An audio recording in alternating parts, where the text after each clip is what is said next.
Hi guys, here we are with week 7. Be kind. In case it's your first time with us, we are working on 52 weeks of better mental health. A guided workbook for self-exploration and growth. It's by Tina B. Tessina, PhD, LMFT. I found this one at Barnes & Noble for $3. You can go online and find it online. I'm pretty sure it's on Amazon or a bunch of, just Google it and you can find it there if you want to go ahead and get your own book and follow along. Otherwise, let's get right into it. Oh, disclaimer, I am not a licensed therapist. I do have a bachelor's in psychology and social behavior and a minor in education theory, okay?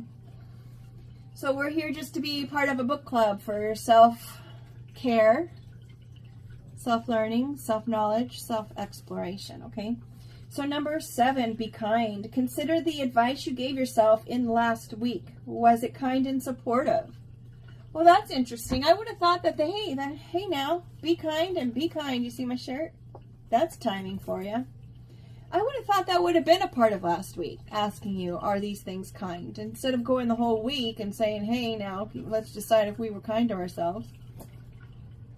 On that note, always make decisions that are always going to be kind to yourself. Please. Sometimes the hardest decisions are going to make us sad, but it doesn't mean it's the wrong decision. You always want to do what's right. You can't go wrong with doing what's right. No one can blame you for your choices if you're doing what's right. Who can blame you for that? Right? That's how I've lived my life. I've got to make choices I'm always doing choices based on what's right. It might not be the most, celebrated idea or the best decision that everyone's going to be gung-ho about, but it was the right decision because I was doing what was right. It's the way it is, folks.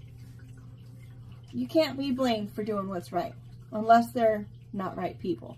Those are the only ones that would blame you. So how can you make it more supportive if it wasn't supportive? Again, a question that I think should have been a part of last week. But hey, I didn't write the book, and I still appreciate the fact that she did write the book, because that's important. Maybe I'll make note in the video number 6 to go ahead and do video number week 7. So that way we can just do a combo, and then that way I'm covering that end. Because I would feel bad about that if you went all week and it wasn't supportive. Okay, no act of kindness, no matter how small, is ever wasted.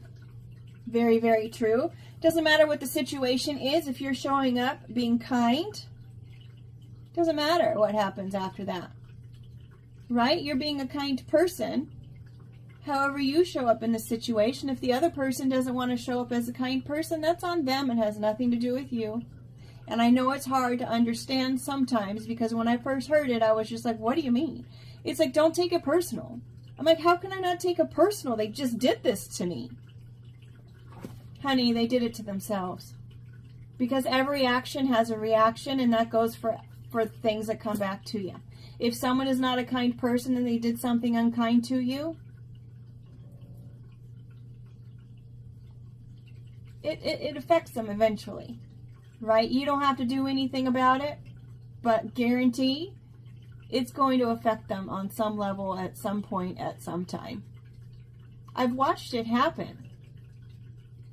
It's called karma. It can be called all kinds of different things in different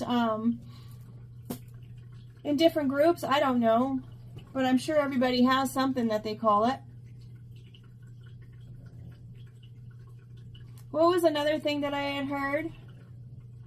How you respond to it is your karma. So let's just say you're showing up nice and you're authentic and you're kind and you're just doing your part and you're excited to be there, even if you're not excited to be there. You're there doing your part.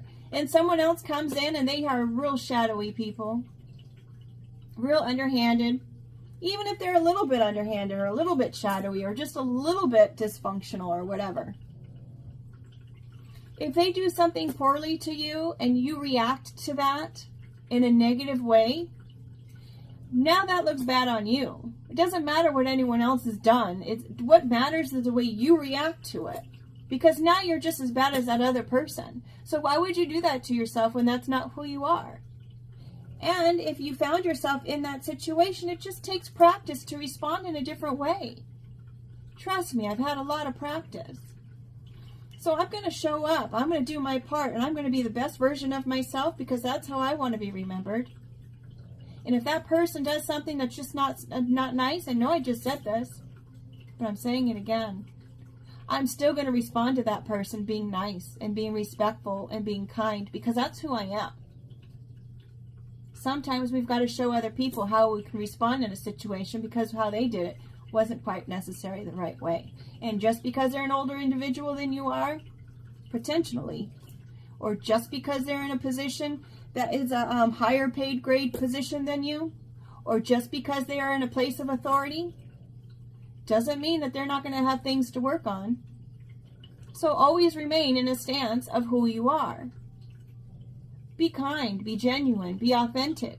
Speak your piece, but do it respectfully so. There's no need for anything else. On that note, a lot of times it doesn't matter what you're saying, how much truth what you're saying has any... Let me back up.